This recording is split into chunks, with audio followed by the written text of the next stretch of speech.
우리는 지난 시간에 믿음에 힘써 공급해야 할 것으로 덕에 대한 덕목을 아레테라는 이 덕에 대해서 말씀을 우리가 나눌 수가 있었습니다. 예수 믿고 구원받아 하나님의 자녀가 되고 또 영생을 얻게 되는 이 믿음은 우리가 힘써서 애써서 가질 수 있는 것이 아닙니다. 사실 우리가 예수 믿으세요라고 하지만 실상 믿음을 권한다고 해서 믿어지게 되는 것이 아닌 거예요. 믿음은 하나님의 선물이요, 하나님께서 은혜로 주시는 것이기 때문에 그렇습니다. 그래서 우리가 전도한다는 것은 믿게 만드는 것이 아니라 그냥 전하는 것이고 또 예수님을 만나도록 소개해 주는 것이고 복음을 선포하는 것입니다. 오직 믿게 해 주시는 분은 하나님이신 것입니다. 그래서 우리는 하나님 우리에게 더 큰 믿음을 주시옵소서 이렇게 믿음의 부요함을 위해서 하나님께 기도할 수 있지요. 그러나 기도한다고 해서 하나님께서 뜻하시지 않는데 우리에게 주시는 것은 억지로 빼앗아 올 수 있는 것이 아니다 이 말씀입니다. 그러나 그 좋은 믿음의 선물, 다른 사람이 받지 못한 엄청난 믿음을 은혜의 선물로 받은 우리들이지만 우리 그리스도인들 각자는 내가 가지고 있는 그 믿음을 풍성하게 만들 수도 있고 또 그렇지 못할 수도 있다라는 것입니다. 우리는 그 믿음을 풍요롭게 만드는 것 중에서 지난 주일에는 덕, 아레테라는 이 덕에 관해서 교훈을 받을 수가 있었죠. 만일 우리가 아무리 큰 믿음을 가졌다고 할지라도 그 믿음의 덕을 공급하지 못하면 어떻게 된다고 했습니까? 내가 가진 그 믿음을 가지고 주로 남을 판단하는 데 사용하든지 그런 믿음 가지지 못한 사람을 비판하게 되고 상처를 주고 실족시킬 수도 있음을 우리가 깨달을 수가 있었습니다. 사실 하나님께서 다른 사람들에게 주시지 않은 믿음을 내게 주셨다면 그 주신 뜻은 그 믿음으로 부족한 사람들을 세워주도록 하기 위해서 그리고 부족한 점을 채워주기 위해서 그 믿음을 주신 거거든요. 그런데 그 믿음에 덕이 없으면 반대의 삶을 살 수가 있다라는 것입니다. 이런 말씀을 했었죠. 교회가 정말 교회되고 교회가 아름다운 그런 교회가 되기 위해서는 덕 없이 믿음만 큰 사람들이 많이 모인 그런 교회보다 믿음은 좀 적어도 그 믿음의 덕을 공급할 줄 아는 사람들이 많은 교회가 아름다운 교회요, 교회다운 교회요. 믿음이 적어서 뭐 굉장한 능력은 행하지 못한다고 할지라도 그 가진 믿음으로 자신의 삶과 다른 사람들의 삶까지 풍요롭게 만들어 줄 수 있는 교회, 이런 교회가 참 좋은 교회라는 거예요. 사랑하는 성도 여러분, 우리 교회를 이런 좋은 교회로 만듭시다. 옆 사람에게 권면 한번 해주시길 바랍니다. 그러면 또 이렇게 생각하는 사람이 있을지 모릅니다. 당신이 잘하면 돼. 그냥 우리 모두가 다 잘해야 되는 거예요. 그렇습니다. 근데 중요한 것은 믿음은 하나님께서 주시는 선물이기 때문에 하나님께서 주시지 않으면 받을 수가 없는 것이죠. 그래서 애써서 노력한다고 되는 것은 아니라 이 말입니다. 그래서 당신은 왜 내가 가진 그런 믿음을 가지지 못했느냐, 믿는 자에게 능력이 나타난다고 했는데 왜 당신에게 이런저런 능력이 나타나지 않는 거냐, 이렇게 할 수가 없다라는 겁니다. 우리가 열심히 우리 믿음의 부요함을 위해서 구하기는 해야 하겠으나 하나님의 뜻이 아니면 받을 수가 없는 거예요. 은사라는 것도 그렇잖아요. 다 사도이겠느냐? 다 선지자이겠느냐? 다 교사이겠느냐? 다 능력을 행하는 자이겠느냐? 다 병 고치는 은사를 가진 자이겠느냐? 다 방언을 말하는 자이겠느냐? 다 통역하는 자이겠느냐? 그렇지 않다라는 거예요. 하나님께서 주신 은사, 그것을 가지고 우리가 왈가왈부해서는 안 되는, 내가 없는 은사 다른 사람이 가질 수 있고 다른 사람이 가지지 못한 은사 내가 가질 수도 있기 때문에 그런 거예요. 그래서 다른 사람을 보고 왜 당신은 나처럼 안 해요? 이러면 안 된다는 거예요. 그건 하나님의 주권을 모독하는 행위라는 거예요. 여러분 앞으로 신앙생활하면서 정말 여러분 꼭 기억하시길 바랍니다. 나하고 다르다고 해서 틀린 건 아니에요. 내가 불편할지는 모르지만 나하고 다르다고 해서 자꾸 틀린 것으로 그렇게 나를 따라오도록 요구하는 것은 굉장히 잘못된 거예요. 여러분 틀린 것과 다른 것은 전혀 다른 거예요. 같지 않습니다, 여러분. 그러나 믿음에 공급해야 될 덕목에 관한 문제는 다른 거예요. 덕을 구하라, 덕을 위해서 기도하라 이렇게 말씀하는 것이 아니라 힘써 공급하라는 거예요. 다시 말씀드리면 있는 힘을 다해서 훈련하고 순종하라는 것입니다. 그래서 여러분 덕스러운 사람은 저절로 이렇게 되는 것이 아니라는 거예요. 훈련에 의해서 자라는 것입니다. 그래서 희망이 있는 거예요.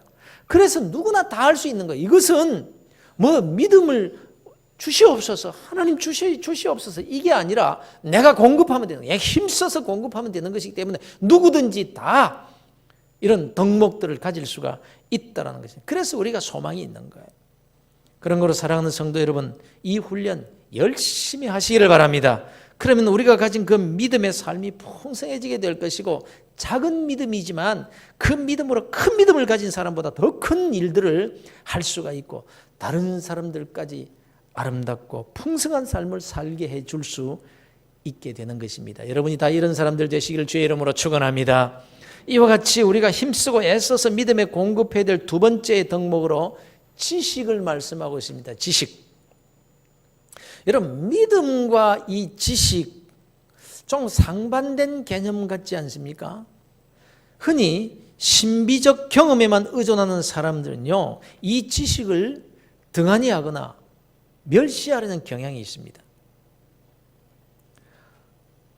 그런데 사실 이 믿음 생활, 신앙 생활, 교회 생활에 있어서 이 지식적 신앙을 가진 사람들이 문제가 되는 게 참 많이 있어요. 만일 지식만 있고 믿음이 없으면요, 그건 신앙 생활이라고 할 수가 없는 겁니다. 믿음의 세계는 계산될 수 없는 부분이 꽉 차 있습니다. 지식으로는 알 수도 헤아릴 수도 없는 차원이 믿음의 세계에는 너무나 많은 거예요. 그래서 지식을 가지겠느냐 믿음을 가지겠느냐 이렇게 묻는다면 두말할 것 없이 우리는 믿음을 선택해야 되는 거예요. 설사 무식하다는 말을 들을지언정 믿음을 우리는 선택해야 되는 것입니다. 무슨 말인가 하면 지식만 가지고는 구원받을 수가 없잖아요. 아무리 지식이 많아도 그 지식 가지고 천국 갈 수 없고, 하나님께서 그런 자를 쳐다보지도 않으세요. 믿음 없는 자는요. 그래서 주일학교 아이들이 잘 부르는 이 찬송 아시죠?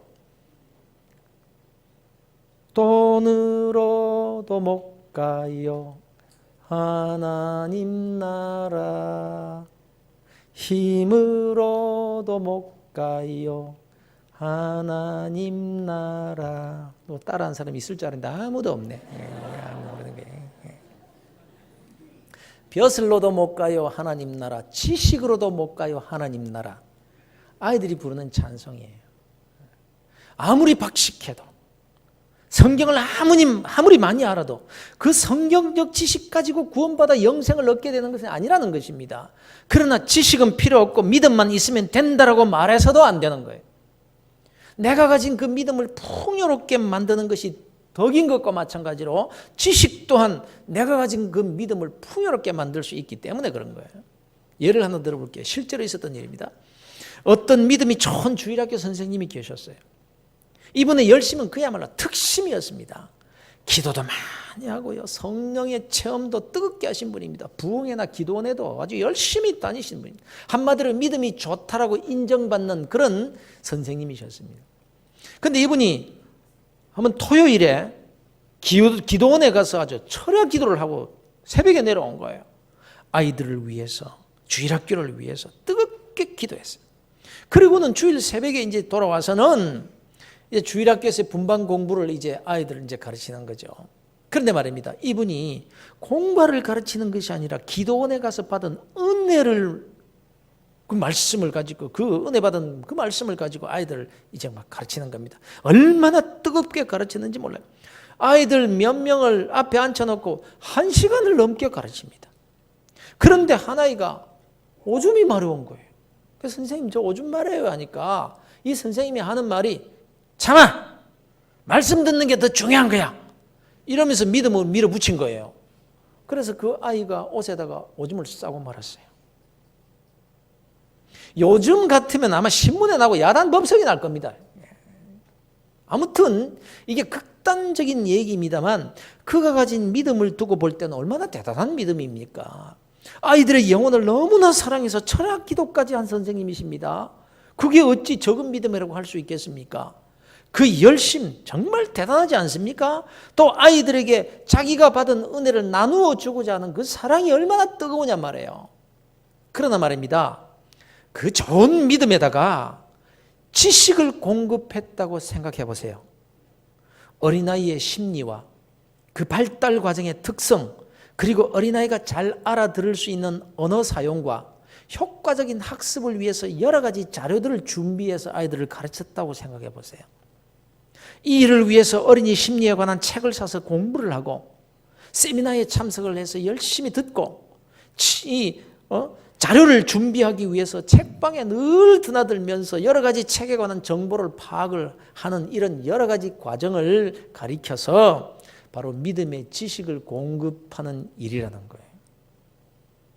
그런데 이것은 힘써서 훈련하고 우리가 공부해야 되는 일이지, 하나님 그렇게 되게 해주세요, 내게 지식을 주세요, 기도만 해서 얻게 되는 것은 아니라는 것입니다. 힘써 믿음의 지식을 공급하라.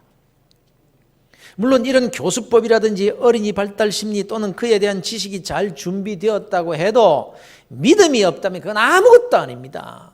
구원에 대한 확신도 없는 사람이 아이들 보고 하나님에 대해 구원에 대해서 지옥과 천국에 대해서 어떻게 말할 수 있겠습니까? 이럴 바에야 차라리 지식이 없더라도 믿음만 가지고 가르치는 것이 훨씬 더 나을 겁니다. 그러나 믿음을 가진 사람의 입장에서는요, 그가 가진 그 믿음 위에 지식을 더하기 위해서 땀 흘리며 열심히 훈련을 해야 된다는 거예요. 목사의 경우에 이 설교에 대해서 한번 말해봅시다. 믿음의 바탕이 되어 있지 않은 상태에서 아무리 미사여구를 사용하고 세상의 고차원적인 지식을 통해서 설교를 한다고 할지라도 그건 울리는 괭가리가 될 뿐이지 않겠어요? 무슨 능력이 여기서 나오겠어요? 부활을 믿지 않는 목사가 예수님은 부활했습니다, 그게 무슨 영향력이 있겠어요? 거기에 성령의 역사가 일어나겠습니까? 그러나 그렇다고 해서 지식은 필요 없다, 다른 세상의 책은 보지 말아야 된다, 오직 성경 한 권만 가지고 하늘에 주시는 성령의 음성을 직접 듣고 받아서 말씀을 준비하고 전해야 된다, 이렇게만 말한다면 바로 이것이 믿음에 더해지는 덕목으로 말미암아 풍요로워지는 그 원리를 모르는 소치가 되고 만다는 거예요. 보기에는 굉장히 믿음이 좋은 것 같고 신령한 사람 같습니다. 그래서 이런 말이 있는 거예요. 설교자는 한 손에는 성경을, 한 손에는 신문을 쥐고 있어야 된다, 이런 말을 하게 되는 겁니다. 그러니까 지금 여기에서 살아가는 성도들의 삶에 진리의 말씀이 가르치는 주님의 뜻을 바르게 적용시킬 수 있어야 된다는 거죠. 매일 기도에 힘쓰고 전적으로 성령의 능력만을 의지하는 분이 나는 성령님께서 직접 주시는 말씀을 받아 전하지 인간의 지식으로 전하지 않는다라고 하면서 말씀을 준비하기 위해서 애써 공부하고 연구하지 않는다면, 기도만 하고 있다면 그러면 정말 잘하는 것일까요? 물론 지식만을 의지하고 성령님의 역사와 믿음을 무시하는 사람보다는 100배 1000배 낫겠죠. 그러나 믿음의 지식을 공급하기 위해서 애를 씁니다. 하나님 저를 아시잖아요. 제가 너무너무 부족합니다. 지혜를 주시옵소서. 성령님 저를 도와주시지 않으면 감히 하나님의 말씀을 어떻게 전할 수 있겠습니까? 은혜를 베풀어 주셔서 이 말씀을 깨닫게 해 주시옵소서. 이렇게 기도하면서 연구합니다. 한 문장을 만들기 위해서 생각이 나지 않아서 몸부림치며 기도하면서 이 책 저 책 뒤적이면서 성령님이 좋은 자료 만나게 해주세요, 이러면서 힘써 자료를 찾으라고 애를 씁니다. 외국의 믿음의 선진들이 기록해놓은 그 아름다운 믿음의 보석들을 만나기 위해서 외국어 공부를 쉬지 않습니다. 성경을 기록한 당시의 상황을 정확하게 이해하기 위해서 히브리어, 헬라어 공부를 합니다. 직접 성경에 기록된 장소를 찾아가서 확인도 합니다. 여러분, 어떤 사람이 믿음의 사람이라고 생각하세요? 어떤 사람이 성령님을 의지하고 하나님의 은총을 바라보는 사람일까요? 그래서 하나님께서 주신 그 믿음의 지식을 힘써 공급해야 된다는 거예요. 이것이 믿음을 가진 사람의 바른 태도여야 된다는 것입니다. 아무리 믿음이 좋은 사람이라도 지식은 믿습니다, 주실 줄 믿습니다, 이렇게 한다고 지식이 생기는 것이 아니라 힘써 공부하고 훈련해야 된다는 거예요. 아무리 믿음이 좋아도요, 수학 공식 열심히 외우지 않으면 문제를 풀지 못하는 거예요. 아무리 믿음이 좋아도 영어 단어 외우지 않으면 영어 성경 읽지 못하는 거예요. 그래서 목사가 되기 위해서는 적어도 대학과 대학원 적어도 7년은 기본적으로 공부를 해야 목사 고시에 시험에 응시할 자격을 주는 거예요. 그것만 가지고 됩니까? 은퇴할 때까지 계속 배우는 일에 힘쓰지 않으면 하나님의 쓰임을 받지 못하는 거예요. 아니 죽을 때까지. 그렇다고 믿음보다 지식이 중요하다는 말을 드리는 것이 아니라 믿음은 은혜로 선물로 받는 것이지만 그 위에 우리가 덕목으로 쌓아야 될 이 지식은 힘써 배우고 힘써서 우리가 공급하고 하나님의 말씀에 순종해야 될 일이다. 이 말씀을 드리는 겁니다, 여러분. 그렇다면 오늘날 그리스도인들이 자기가 가진 믿음 위에 힘써 공급해야 할 그 지식이란 어떤 지식을 말하는 것일까요? 뭐 우리도 헬라어, 히브리어 공부하란 말입니까? 이 말일까요? 그렇지 않습니다, 여러분. 그게 아닌 거예요. 잠언 1장 7절에 보면 여호와를 경외하는 것이 지식의 근본이다 이랬어요. 여호와를 경외하는 것이 지식의 근본이다. 그 지식이어서 뭐라고요? 여호와를 경외하는 것. 다시 말씀드리면 지식을 배운다라는 것은 하나님을 배운다는 뜻이 되는 거예요. 그럼 학교에서 배우는 공부는 지식이 아닙니까? 그것도 지식입니다. 왜 그렇습니까? 요즘 과학이 발달해서 인간이 무엇이든지 다 할 것 같이 생각들을 하는데요. 인간의 지식이라는 그게 뭡니까? 전부 다 하나님의 지식입니다. 하나님께서 그분의 지식으로 정해놓으신 원리들일 뿐인 거예요. 그리고 인간이 깨달은 그 지식이라는 것은 하나님의 지식의 극히 일부분에 불과합니다. 그런 거로 과학이 아무리 발달을 해도 그것은 전부가 다 하나님의 지식에서 나온 것들일 뿐이라는 말입니다. 무슨 새로운 것을 발명했다고 노벨상을 준다 뭔다 야단들을 하지만 그게 다 뭡니까? 이미 하나님께서 창조하실 때 다 만들어 놓은 그 원리를 이제야 겨우 깨닫게 된 것일 뿐이라는 거예요. 그래서 학생들이 학교에서 열심히 공부하여 지식을 습득하는 것은 하나님을 경외하는 일과는 전혀 상관이 없다고 생각하면 착각인 거예요. 열심히 공부해야 됩니다. 그게 여호와를 경외하는 일이기 때문에 그래요. 다만 문제는 믿음 위에다가 이 지식을 공급해야 되는 것이지 믿음도 없이 지식만 추구하게 되면 어떻게 됩니까? 엉뚱하게 그 지식을 가지고 사람은 원숭이가 진화된 것이다. 이렇게 돌아가는 거예요. 그러나 믿음 위에다가 이 지식을 공급하니까 똑같은 과학자인데도 진화론은 틀렸다. 말도 안 된다. 연구하면 연구할수록 창조론이 옳지 않느냐. 오 위대하신 하나님 영광을 받으시옵소서. 이렇게 되더라는 겁니다. 똑같은 과학자라도. 똑같이 의과대학을 졸업을 하고 의사가 되었는데 한 사람은 인간의 영혼이 어디 있어? 육체는 생물학적 연구 대상일 뿐이야. 이렇게 됩니다. 그러나 똑같은 지식을 가졌지만 믿음 위에다가 의학적인 지식을 더한 의사는 하나님 어떻게 인간의 육체를 이렇게도 오묘하게 창조하셨습니까? 제가 사람의 생명을 어찌 다룰 수 있겠습니까? 제 손을 붙들어 주셔서 수술 잘하게 하시고 쓰는 약이 혈액이 있게 해 주시옵소서. 이러면서 환자를 치료하기 때문에 거기에 하나님께서 풍성한 은혜를 더해 주시는 것입니다. 더 나아가서 지식만 있고 믿음을 가지지 못하게 되면 그건요 마귀의 종노릇 하게 될 뿐이다. 이겁니다. 예컨대 믿음을 선물로 받았어요. 그러나 그 믿음의 바른 지식을 공급하지 못하면요 여호와의 증인들과 같이 될 수 있단 말이에요. 언젠가 있었던 일입니다만 자기 자식이 사고를 만나서 피를 너무 많이 흘려가지고 지금 죽어가고 있어요. 빨리 수혈을 해야 돼요. 그래서 의사가 수혈을 하려니까 내 신앙으로서는 수혈하는 것은 옳지 않습니다. 그러면서 수혈을 못하게 해서 그 자식을 죽였어요.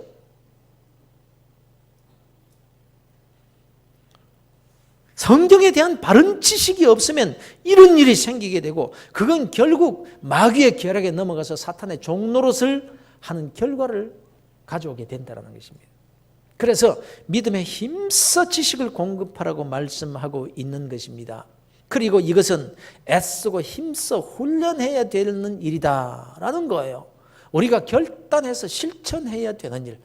열심히 공부하고 열심히 애써서 하나님의 뜻을 발견하려고 우리가 부지런히 노력해야 되는 거예요. 어떤 사람이 공부를 잘해서 행정대학을 졸업했습니다. 큰 회사에 취직을 했습니다. 특히 행정에 관해서는 박사입니다. 이분은 믿음이 있는 그리스도인이었고 그래서 교회에도 열심히 다니고 있습니다. 직분도 받았습니다. 그런데 교회에만 오면 불평하고 비판을 한다 합시다. 돌아가는 일들을 보니까 열불이 나는 거예요. 무엇 하나 체계적으로 행정적으로 돌아가는 일이 없습니다. 그래서 여기 가서 삿대질하고 저기 가서 야단을 한다 합시다. 이런 사람을 가리켜서 지난 시간에 뭐가 부족하다 그랬죠? 뭐가요? 덕이 부족하다. 덕이 부족하다. 그래서 믿음의 덕의 지식을 이렇게 말씀하는 겁니다. 믿음 위에, 그런데 믿음 위에다가 지식을 더한다고 해도 덕이 없으면 이렇게 되고 만다는 거예요. 그래서 믿음의 덕의 지식을 힘써 공급하라. 그럼 어떻게 됩니까?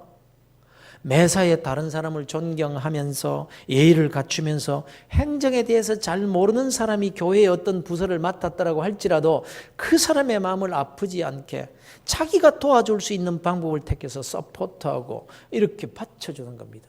그래서 그 공동체를 아름답게 만들어가게 되는 거예요. 그래서 우리가 신앙생활하면서 믿음의 지식을 공급하라는 뜻은 대학을 가야 된다, 뭐 어떤 전문적인 지식을 배워야 된다는 뜻이 아니라 하나님을 아는 일에 힘쓰라는 거예요. 하나님을 아는 일, 하나님께서 기뻐하시는 일이 뭘까? 힘써서 배우라는 거야. 이 일을 함에 있어서 하나님의 뜻이 뭘까? 내가 교회에서 이런저런 직분을 가졌는데 열심히 하는 것보다 더 중요한 것은 바로 봉사하는 것이, 바로 봉사하는 것, 열심히 하는 것보다도 바르게 봉사하는 것이 더 중요하다고 했는데 무엇이 하나님 보시기에 바르게 봉사하는 태도일까? 이걸 바로 배우기 위해서 애를 써야 된다는 거예요. 믿습니다만 가지지 말고 내가 지금 바로 하고 있는 것인지 아니면 내 생각만 가지고 하고 있는 것인지, 지금 이 상황 가운데서 내가 취해야 될 행동은 하나님께서 원하시는 그런 태도는 어떤 태도일까? 알아야지요. 또 열심히 훈련해야 돼요. 배웠으면 힘써 공급해야 돼요. 어떻게 하면 함께 우리가 신앙생활하면서 남에게 덕을 끼치며 예수님의 사랑이 내 몸에서 나타나도록 할 수 있을 것인가?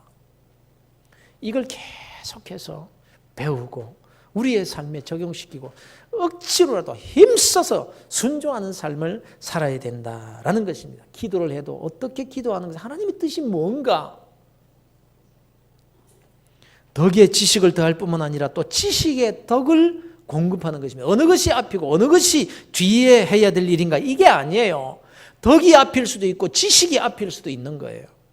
다만 이 모두가 믿음에 공급해야 하는 일들이라는 것입니다. 믿음이 기본이라는 거예요. 믿음 없는 사람에게 해당이 안 되는 그런 말씀인 겁니다. 믿음 없는 사람이 지식만 잔뜩 쌓으면요, 그 지식이 자기의 삶을 풍성하게 만들지를 못합니다. 자기만 그렇게 될 뿐만 아니라 주위에 있는 다른 사람까지, 집안 식구들까지, 아내까지, 남편까지 힘들게 만들고 만다는 거예요. 자식의 그 지식 때문에, 자식의 그 믿음 때문에 말입니다. 지식은 믿음 위에다가 많이 쌓으면 쌓을수록 좋은 겁니다. 그러면 그 믿음이 더욱 풍성해지고 하나님께 주신 분복을 누리며 살게 되는 거예요. 자기만 풍성한 삶을 사는 게 아니라 주위의 모든 사람을 아름답고 복되게 만들어주고 교회 공동체를 정말 하나님의 뜻에 맞게 교회답게 세워갈 수 있게 되는 것입니다. 여러분들이 다 이렇게 믿음의 덕의 지식을 공급하는 성도들 되시기를 주 예수 그리스도 이름으로 축원합니다. 그렇습니다. 그래서 마치 요셉과 같이 되더라는 것입니다. 그렇게 하면 요셉은 무성한 가지, 곧 샘 곁에 무성한 가지라 그 가지가 담을 넘었도다. 이 요셉의 축복에 대해서 딱 한마디로 이렇게 표현하는 거예요. 담을 넘었다. 여러분이 가진 지식이 믿음 위에 바로 세워져서 여러분의 그 지식의 부요함으로 얻는 축복이 담을 넘어서 많은 사람에게 거룩한 영향을 끼치는 그런 삶을 사시기를 주 예수 그리스도 이름으로 축원합니다. 바울은요, 영적인 아들 디모데에게 이렇게 말했습니다. 너는 배우고 확신한 일에 거하라. 믿음 위에 지식을 더하라. 이 말씀과 똑같은 말씀이에요. 여러분. 사랑하는 성도 여러분, 바울의 심정으로 우리 교회 성도 여러분과 특별히 우리의 자녀들을 위해서 축복합니다. 믿음 위에 덕과 지식을 힘쓰고 애쓰고 열심히 더해서 요셉과 같이 여러분과 여러분의 자녀들이 받은 그 풍요로운 축복을 담을 넘겨서 많은 사람들까지 부욕해 주는 여러분과 여러분의 자녀들 되시기를, 아니 우리 교회 되기를 주 예수 그리스도의 이름으로 축원합니다. 특히 젊은 청년 여러분, 이제 다음 세대에 이 교회를 세워가야 될 청장년 여러분, 믿음 위에 덕을, 덕 위에 지식을 더하는 일에 힘쓰시기를 바랍니다. 그래야 여러분의 믿음이 풍성해지고 어떤 지식이든 그 지식이 축복과 누림의 열매를 맺게 되기 때문입니다. 이 교회 저 교회 찾아다닐 필요가 없이 여러분 스스로가 이렇게 믿음의 덕을 쌓고 지식을 쌓고 이런 아름다운 덕목들을 더해가면요, 그곳이 어디든지 간에 우리 하나님께서 여러분에게 요셉과 같은 복을 허락해 주실 것입니다. 여러분, 그래서 사랑하는 성도 여러분, 젊은이 여러분, 어떻게 하든지 이 일에 힘쓰셔서 앞으로 이 교회에 들어오는 사람들이 여러분들 때문에 하나님의 은혜와 사랑을 받아 누리게 되고 여러분으로 인해서 축복의 가지가 교회의 담을 넘는 역사가 이 교회에서 일어나게 되기를 주 예수 그리스도 이름으로 축원합니다. 여러분, 우리는 이미 믿음을 하나님의 은혜로 받은 사람들 아닙니까? 그래서 이 자리에 나와 있잖아요. 이 귀한 믿음을 우리가 이미 받았으므로 이 받은 믿음을 녹슬게 만들지 마시길 바랍니다. 그러나 믿음 위에 덕을 더하고 지식을 더할 때 여러분 존경받는 사람이 될 것이고 요셉과 같이 받은 바 그 소유를 가지고 누리며 이웃 나라들까지 살렸던 요셉과 같은 그런 삶을 살게 될 것입니다. 그래서 잠언 8장 10절에서 말씀하기를 이렇게 말씀합니다. 너희가 은을 받지 말고 나의 훈계를 받으며 정금보다 지식을 얻으라. 이렇게 말씀하고 있는 거예요. 사랑하는 성도 여러분, 정말 진심으로 사랑하는 성도 여러분, 믿음 위에 더해야 한다고 말씀하신 이 덕목들을 힘써서 더하심으로 풍성한 축복과 누림의 삶이 가득한 교회로 세우시기를 주 예수 그리스도 이름으로 축원합니다. 그래서 우리 교회가 모압에서 고통받고 살던 나오미가 이방에서 고통받고 살던 그 나오미가 하나님께서 베들레헴에 양식을 주셨다라는 소식을 듣고 베들레헴으로 찾아 돌아와서 양식을 얻고 복을 받은 것처럼 이 시대의 나오미들, 상처받은 영혼들이 하나님께서 우리 교회에 은혜를 주셨다는 소식을 듣고 찾아올 수 있는 교회, 곧 은혜의 베들레헴 교회가 되어서 여러분들 때문에 많은 사람들이 유익을 얻고 하나님의 나라, 주의 몸된 교회가 교회답게 세워져 가게 되기를 주 예수 그리스도 이름으로 축원합니다. 사랑하는 성도 여러분, 그것이 곧 은혜의 베들레헴 교회 아닙니까? 은혜의 베들레헴 교회. 많은 사람들이 찾아와서 양식을 얻고 구원받는 교회, 은혜의 베들레헴 교회. 그 교회를 여러분이 세워주시기를 바랍니다. 여러분 때문에 이런 교회가 되어지기를 주 예수 그리스도 이름으로 축원합니다.